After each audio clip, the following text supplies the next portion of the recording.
So first, you're gonna get a balloon. You're gonna stretch it out. Doesn't matter what color, and then you're gonna blow it up. And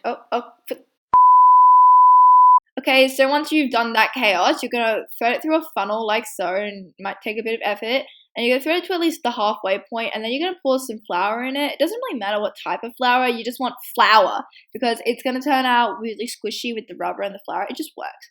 Then push it down. I used a pencil and a bit of shaking, and it takes about 5 minutes if you do this right. So, be patient and just stuff it down. Then once you're done, take it off and tie a knot on the end. We're going to secure it again later with another balloon, which you will cut in half. But for now, you're going to just tie up some little ears with a rubber band. So you just get a rubber band, take a chunk of the squishy, and then you're going to just like so, yeah, like that. It's a bit of work, but it pretty much turns out fine anyway.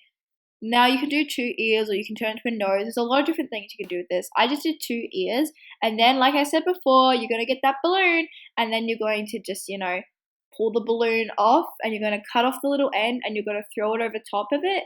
And you're going to bring it to the back where that little balloon tail is. And what you're going to do is you're going to attach that with another rubber band because I find they work best. Or you can use another balloon and you're going to tie it to the end. Then you're going to do some remolding and you're going to trim off that little tail.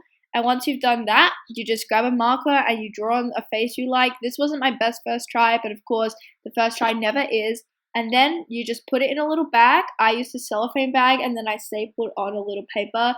So, very made in China V-esque. And then I put Squishy Bears on the title. I think this turned out super cute. I'm really happy with how they went. Merry Christmas, and I hope you guys enjoyed.